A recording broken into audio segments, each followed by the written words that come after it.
Ассалому алайкум дӯстон, хуш омадем ба шабакаи мо.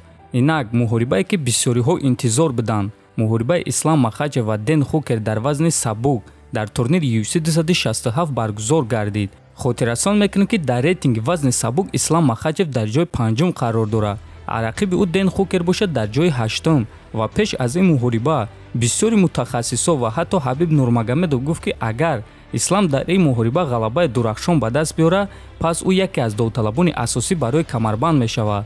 Ва ҳозир биёем тамошо мекунем ки Ислам Махачев ин корро карда тавонист ё не. Чунки Дэн Хукер пеш аз ин муҳориба гуфта буд ки ӯ бо гӯштинги худ Ислам Махачевро ҳайрон хоҳад кард, чунки ӯ дар вақти тамрин 45 дақиқа гӯштинг мегирад ва дар вақти муҳориба ин чизро исбот мекунад. Якум раунд сар шуд, варзигаро дар маркази қафас вохӯрданд. Дэн Хукер ба Ислам зарба зад ва Ислам ба ӯ ҷавоб дод. Баъди ин зарбазанӣ якдигар дарҳол Ислам Махачев Дэн Хукерро ба замин афтонд ва дар замин идора кардан ва ҷои худро хуб карданро сар кард.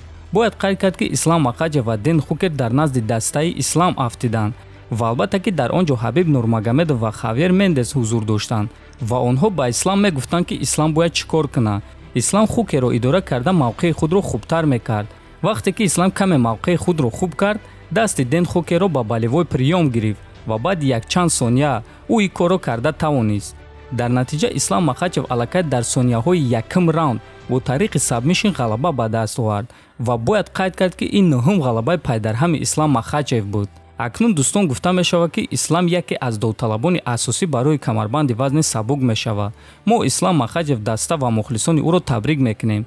муҳорибаҳои пурраро дар телеграм канали мо тамошо карда метонед. Ссилкаи телеграм дар якум комментарий закрепид шуда.